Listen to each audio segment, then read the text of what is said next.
नहीं, उनसे तो बात नहीं है, मगर अलग अलग लोगों से मेरी बात हुई है। जब मैं नाराजगी व्यक्त करता था, दिल्ली को भी पता था, वो भी कोशिशें करती, शायद से उनके भी हाथ बंधे हुए हैं, शिवसेना शायद से उनकी भी नहीं सुनती थी। उन्होंने भी अभी मिलिंद देवरा जी जब गए, उन्होंने भी स्टेटमेंट दिया। संजय निरुपम के अगेंस्ट जी भी लोगों ने स्टेटमेंट दिया कि गली और गांव के नेता से हम बात नहीं करते, हम डायरेक्ट दिल्ली के नेताओं से बात करते हैं।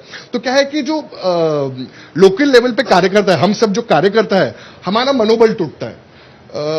इसीलिए थोड़ा दुख तो है। तो इसी वजह से बाबा सिद्दीकी ने आज पक्ष प्रवेश किया है। देखिए, बाबा सिद्दीकी जी जो मेरे पिताजी हैं, उन्होंने पक्ष प्रवेश क्यों किया और कैसे किया, मुझे लगता है उन्होंने स्पष्टता आप सबको की है। मैं अपने बारे में बात करूंगा।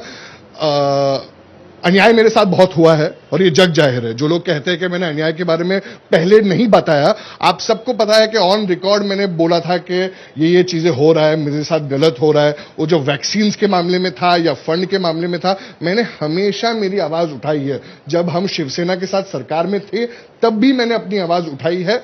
और शिवसेना के कुछ स्टेटमेंट्स के वजह से कांग्रेस के जो कार्यकर्ता है, उनको बहुत बुरा लग रहा है। इसका रिवेंज लिया जाएगा क्या? नहीं, रिवेंज क्या है? देखिए, मैं तो लोगों के लिए काम करता हूं, महाराष्ट्र की जनता के लिए काम करता हूं, मेरे मतदार संघ के लिए काम करता हूं और काम करते रहूंगा। नेता है उनसे देखिए, मैं अपना खुल के नाम लिया उनका। नहीं, मैं खुल के हर चीज खुल के ही करता हूं। इसीलिए तो मैंने कहा कि मैं आज कांग्रेस पार्टी में भी खुल के हूं। मेरे को किसी से डर नहीं है, मैं कांग्रेस पार्टी में ही हूं। दुख जरूर है कि जब मेरे साथ अन्याय हो रहा है और हो रहा था, आज आप अगर अकेले में कांग्रेस के लीडर से बात करोगे, वरिष्ठ लीडर से बात करोगे, मे बी कैमरा के सामने वो नहीं कहेंगे, मगर आप अगर उनसे अकेले में पूछोगे तो सब के सब कहेंगे नहीं, जीशान के साथ गलत हुआ। लेकिन जीशान, बतौर युवा नेता आपके काफी अच्छे संबंध थे, काफी अच्छी दोस्ती थी आदित्य ठाकरे से। आदित्य से तो दोस्ती थी, मगर क्या है कि मैं भी अचंभे में था कि पहले साल तो आदित्य ने काफी मतलब प्रोएक्टिव भी था दोस्ती में। मगर सिर्फ दोस्त कहलाना, कभी कभी जब मैं एमसी के पास जाता था या अलग अलग लोगों के पास जाता था, तो वो कहते थे कि नहीं, आपके अपने दोस्त को बोल दो ना। तो मैं एक ऐसे पोजीशन में आ गया था कि मैं तो उसको अभी भी मतलब अपना दोस्त मानता हूं, पहले भी दोस्त मानता था। उसके बाद मगर वो मेरा गार्डियन मिनिस्टर था, उस गार्डियन मिनिस्टर होने के बावजूद मेरा या किसी का भी फोन उठाया नहीं जाता था। मतलब मुझे लगता है 50 एक कॉल कर लिए होंगे मैंने, उसने मेरा कभी फोन ही नहीं उठाया। तो मैं उसको जब कार्यक्रम में मिलता था, मैं बोलता था, आदित्य यार मेरा फोन तो उठा, मैं तेरे को किसी और चीज के लिए थोड़ी फोन कर रहा हूं, अपने काम के लिए फोन कर रहा हूं। तो ठीक है, शायद से वो बहुत बिजी आदमी है, बड़े आदमी है। बतौर वो आदित्य ठाकरे जी बहुत बड़े आदमी है, वो मेरे जैसे इंसान का कैसे फोन उठाएंगे। जो नाराजगी है साफ झलक रही है आपके बात करने से। आपने कहा कि कांग्रेस के वरिष्ठ नेताओं से भी आपने इस मामले में बात की है, तो आप आपका राजनीतिक करियर कैसे देखते हैं, क्योंकि सबसे युवा नेता है आज आप महाराष्ट्र के। देखिए, कांग्रेस पार्टी में हूं, मैं चुन के आया था कांग्रेस पार्टी से, और अभी मैं कांग्रेस पार्टी में हूं। आगे राजनीति में क्या होता है मुझे नहीं पता, मगर अभी मैं कांग्रेस पार्टी में हूं और ऐसा कुछ मैंने सोचा नहीं है। मगर अच्छा आज बहुत लगा कि वो लोग मेरे ऑफिस आए थे, और दुख तभी बहुत हुआ था जब मुझे न्योता नहीं मिलता था और हमारे नेता उसके बारे में कुछ कहते नहीं थे।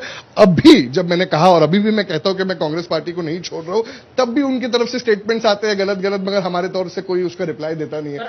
आपके पार्टी के भी नेता आपके ऊपर अभी आरोप लगाते हैं कि अभी आपके पिताजी चले गए तो जल्दी आप भी चले गए। देखो, दुर्भाग्यपूर्ण है ना कि किसी को लोग अगर रुके हैं कि किसी की टांग खींचने के लिए।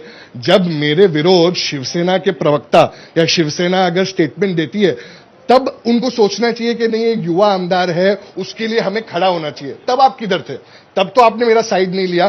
तब जब मुझे फंड नहीं मिल रहे थे, तब आपने मुझे साइड नहीं लिया। जब गवर्नमेंट के प्रोग्राम शिवसेना के नाम पे हो रहे थे, तब आपने मेरा साइड नहीं लिया। तो अब क्यों बोल रहे हो आप? अभी अगर तब मेरे लिए खड़े होते तो मैं जिंदगी भर भूलता नहीं, मगर तब जब मुझे जरूरत थी, तब अजीत दादा ने मुझे फंड दिया। अजीत दादा ने फोन उठा के बोला कि नहीं, ये आमदार है तो उसको अपने मतदार संघ का फंड मिलना चाहिए। तब किधर थे लोग? पर आपकी केंद्रीय पार्टी जो है वो महाराष्ट्र में इंटरफेयर नहीं कर रही है क्या? पूरी ये अवस्था जो, मैं तो एक छोटा सा कार्यकर्ता हूं, अभी अभी एमएलए बना, तो मुझे ये सब नहीं पता कि महाराष्ट्र में, दिल्ली में क्या कोऑर्डिनेशन है, कौन किससे बात करता है, हाई कमांड कौन है। आज तक तो मैं तो कभी कभी 70 साल के वरिष्ठ नेताओं से पूछता हूं तो वो कहते हैं कि आज तक हमें नहीं पता चला कि हाई कमांड क्या है। तो मैं किस 30 साल की उम्र में क्या समझ लूंगा। पिताजी के लिए आज क्या कहना चाहेंगे? बहुत बहुत शुभकामनाएं। उन्होंने 48 इयर्स अपना कांग्रेस पार्टी में दिया। कहीं ना कहीं वो नाराज है और उनकी नाराजगी जायज है। मैं उनको बहुत बहुत शुभकामनाएं दूंगा। उन्होंने बहुत नीचे से शुरुआत की, एक स्टूडेंट लीडर से शुरुआत की और आज जो भी जिस पद में मैं आया हूं, मैं बचपन से उनकी मेहनत देखते आया हूं, जनता के प्रति उनका प्यार देखते आया हूं और इसीलिए मैं इंस्पायर्ड हुआ हूं। मगर मैं उनको शुभकामनाएं दूंगा। जैसे आज राष्ट्रवादी में वो पक्ष प्रवेश कर रहे हैं, फिलहाल मैं कांग्रेस पार्टी में ही हूं और मैंने कुछ कहा नहीं है। फिर भी कुछ नेता, जैसे आपने कहा कि कुछ नेता मेरे बारे में अलग चीजें कह रहे हैं, अभी क्या करूं मैं जब शिवसेना के लोग कहते हैं तो हमारे पार्टी लीडर्स कुछ कहते नहीं है। अभी हमारे भी लोग शायद से कह रहे